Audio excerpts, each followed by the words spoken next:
The ethereal plane is a realm of misty, dreamlike landscapes where the very fabric of reality is twisted and distorted. The air is filled with a swirling mist that seems to take on a life of its own, coalescing into strange and fantastical shapes that dance and writhe in the flickering light. The mist is made up of tiny, shimmering particles that seem to be drawn to the emotions and thoughts of those who enter the plane.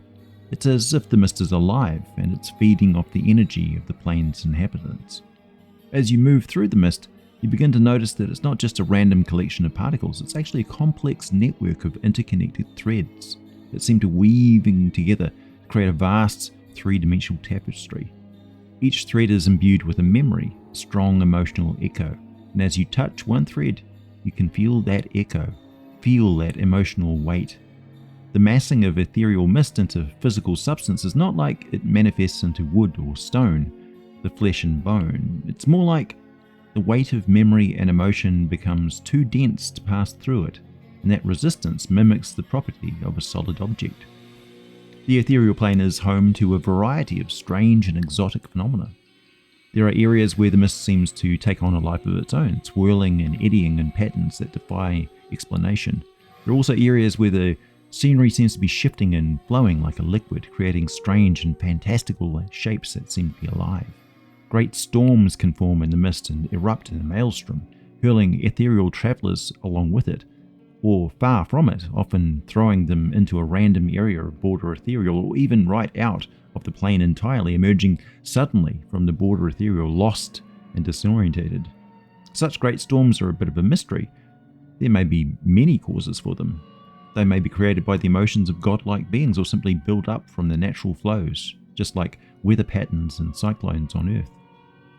The ethereal plane is divided into two main regions, the border ethereal and the deep ethereal. And I had to laugh at the description in the D&D Beyond website. They described the border ethereal as an empty echo of the material plane. Empty! I assure you, that is highly misleading. So settle back, grab yourself a tasty beverage. It's time to get deeply nerdy. The border ethereal is the region closest to the material plane. It is characterized by having structures and relatable distances, a sense of up and down, reflections of the objects and landscapes in the material plane it is connected to. It's coterminous. Moving around in the border ethereal is like moving around in the material plane. They overlap each other. These objects, landscapes, buildings are often no more than manifested memory. The building may look perfectly intact on the border ethereal, only to reveal an old ruin when returning to the material plane. Ghosts are very much a kind of undead which embody this aspect of the plane. There are more like persistent echoes, often repeating the behavior those spirits had in life, or repeating some great trauma endlessly in reflection of their former life, until one day they fade away, or something else within the plane consumes or destroys them. That's the dangerous part of describing the border ethereal as empty. It is home to a great many creatures, not to mention beings with the ability to see into the border ethereal plane via true sight and other means. Do not forget that the ethereal plane is where all the summoned spirits pass through on their way back to their domains and demiplanes. There is an opportunity for all sorts of ambush predators like phase spiders and Zill, and all sorts of horrors to feed on unwary travelers. Much like the Feywild, some zones of the border ethereal are like a story you become trapped in, much like the ghosts, apparitions, wraiths, and other undead common to such zones. You may find yourself thinking you are following a logical course of action under your own free will, but in fact, to the spirits within that zone, you appear as a figure from their past, repeating the actions and walking right into a horrific scene where those spirits exact their revenge or replay the rage and torment that locks them into that zone, unable to leave. The deep ethereal plane is also home to entire civilizations. The Lamazu, the peoples of the Radiant Citadel. Such hub locations are numerous and the populations are mind-blowingly vast, but they are simply dwarfed by that plane that represents and personifies boundless space. No matter how many locations and people fill the deep ethereal, there will always seem rare and scattered over vast distances within that infinite mist. So, the deep ethereal, on the other hand, is a place of darker, more foreboding scenery. The mist here is thicker, and it can be a place of twisted, nightmarish visions, where unwary travelers can become lost in the labyrinthine tunnels of their own mind. The ethereal plane is a place of great power and magic, where the boundaries between reality and fantasy are blurred. This is the realm where the magical domains of powerful wizards and gods exist. Demi-planes, they can be created many different ways, and their properties are often quite specific, a choice made by whatever created them, influencing any who enter them. Demi-planes don't always wink out of existence the moment the creator or force that generated them is removed from existence. They may linger for eons, slowly dwindling. Other realms are not so cut off and self-contained. The domains of the Lamazu and many other ancient multiversal civilizations are massive, world-sized structures that stagger the imagination. So, I say once more, do not believe any sage who tells you there are no permanent settlements in the deep ethereal other than the recent addition of the Radiant Citadel. That is a flat-out lie. For example, by saying something like that, they are also removing the explanation for the fall of one of the ancient creator races of Toril, because it was a massive army of Lamazu who appeared suddenly on the planet from their home in the ethereal, demolishing whole cities. It's worse than lazy scholarship. It's the equivalent of burning books of history and claiming they never existed. Okay, I have numerous videos on my channel detailing the ethereal plane. I can talk about it all day, but I wanted to talk about another ooze creature, one specific to this fantastic environment that may kill you or possibly one day save your life. The ethereal ooze is a fascinating and mysterious creature. It's a massive amorphous entity that seems to be made of thick gelatinous substance that can stretch and flow like a liquid. Despite its amorphous nature, the ethereal ooze is a surprisingly complex and sophisticated organism with a unique ecology that's closely tied to the ethereal plane itself and many other creatures. Each entrance and exit to the border ethereal plane has a plane curtain or color curtain or a layer that keeps the deep separate. These function as gateways to the multiverse, and each curtain is a different color and can be identified fairly easily if you know what you're looking for. Passing through these curtains has a slow down effect, with time slowing to a tenth of what it would normally be. Of course, often a creature can be blown right through one of these curtains if sent hurling through the void by an ethereal storm, and it's common for the zone around a curtain to be inhabited by such creatures as the ethereal ooze. Ethereal oozes don't track creatures in the material plane. They're not hunters. They ambush and consume physical beings who venture into the ethereal plane. To do so, they shift from an incorporeal state into a solid state and engulf their victim, transforming them into ethereal substance and then fade back into the ethereal mists again, often with the victim still being consumed by them, making escape particularly tricky. The game restricts us to calling this a form of acid attack, but rather than breaking up solid matter and releasing gas, the solid matter actually eventually breaks down completely and becomes ethereal substance, a memory of itself, part of the whole mass of the ooze.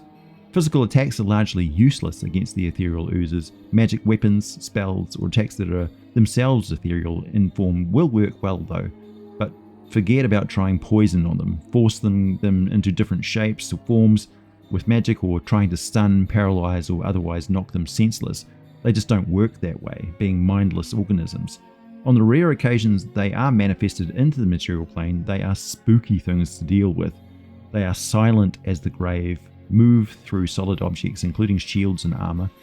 Though magical fields of force work well at keeping them out, they don't remain in physical objects, despite mostly existing in the ethereal plane, even when moving around and visible on the material plane. Much like wraiths and other intangible entities, remaining inside a solid object is painfully damaging if they linger within one. I mean, you can move through water just fine, but try staying there for very long and you're going to be in a world of trouble very fast. Same thing with the ethereal ooze, except it's more immediate and a lot more painful for them. Now, if you just thought, what about hiding in ethereal objects within the border ethereal plane? Does that hurt them the same way? My hat is off to you. That is a question that will save your life. No, it poses no difficulty for them to hide within ethereal objects. So as always, keep your wits about you and never relax for a moment when in the border ethereal. Empty. When an ethereal ooze shifts to solid form, they tend to become a more cubic shape, much like a gelatinous cube, though a more irregular, sometimes clustered bunch of shapes. like a weird crystal formation, the facets shifting and sliding around and within each other as it moves around. Not really fluid-like at all, quite unlike your regular sort of ooze. They have a few abilities you won't see in many ooze types, such as the ability to constrict their victims. The original stats can be found in the 3rd edition Fiend Folio, but I have a full challenge rating 10 stat block conversion for 5th edition on my Patreon page and in my Discord server channel for the patron members and channel members in that section. I can discuss the features here though. Ethereal oozes may have originated from the divine ichor spilled from within the ethereal plane. Ichor in Greek mythology is the ethereal fluid that is the blood of the gods and immortals. It is said to retain the qualities of the immortals' food and drink, ambrosia and nectar. If this ichor was to be spilled within the ethereal plane, it could potentially give rise to creatures such as the Ethereal Ooze. The Ethereal Ooze's ability to engulf and digest creatures in the ethereal plane can be seen as a manifestation of the toxic properties of ichor. The fact that an Ethereal Ooze can only be harmed by magical attacks and has high resistance to damage from non-magical attacks could also be seen as a reflection of the divine qualities and properties of ichor, but then it also reflects the physical difficulty of physically destroying a substance that can become intangible so easily. The jury is still out debating this topic, but it's an interesting one. For those of you playing the Magic the Gathering Theros setting, divine ichor may be something quite important to your world building, a source of pure mana, but a dangerous and toxic substance, capable of spontaneously generating random monstrous creatures. Can you imagine an enterprising adventurer painstaking collecting Ethereal Ooze ichor, thinking it must be highly valued material for spellcasters, alchemists and the like, only to discover the moment it touches soil in the material plane, it sprouts tremendously dangerous, toxic, carnivorous plant monsters? This is Dungeons & Dragons. Stranger things have happened. If divine ichor is the source of these oozes, they are very likely to be immortal unless destroyed, and may not have any form of reproduction, each merely growing and perhaps dividing into clones if sufficient huge mass of it gets split into parts large enough to sustain themselves. The geometric blobs of the ooze are typically flesh-coloured, with red and pulpy streaks within them if they've fed on living material beings recently. The still digesting results of their acids reducing a victim to a revolting slurry, or chum if you happen to be a rather grim and jaded Githyanki adventurer describing the remains of a former teammate.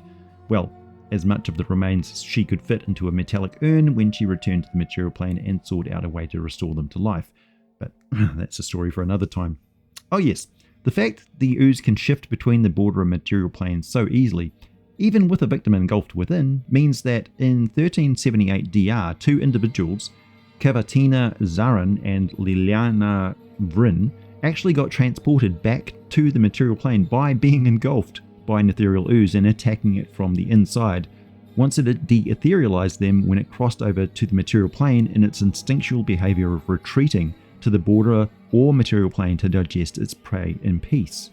Something to keep in mind, but not a method I would recommend if stranded in the ethereal plane with no other means to return. Ethereal oozes are not sapient, not intelligent, and have a neutral alignment. They exist to feed. That's about all they do. As such, they are both a pest and a resource to many beings found in the ethereal plane. Ethereal slayers are very nasty looking monsters that tend to seek out magical auras and locations where material realm entities make frequent crossings through the border of the planes and into the ethereal. A slayer will suddenly emerge from hiding and use dimensional anchor to prevent escape before attacking.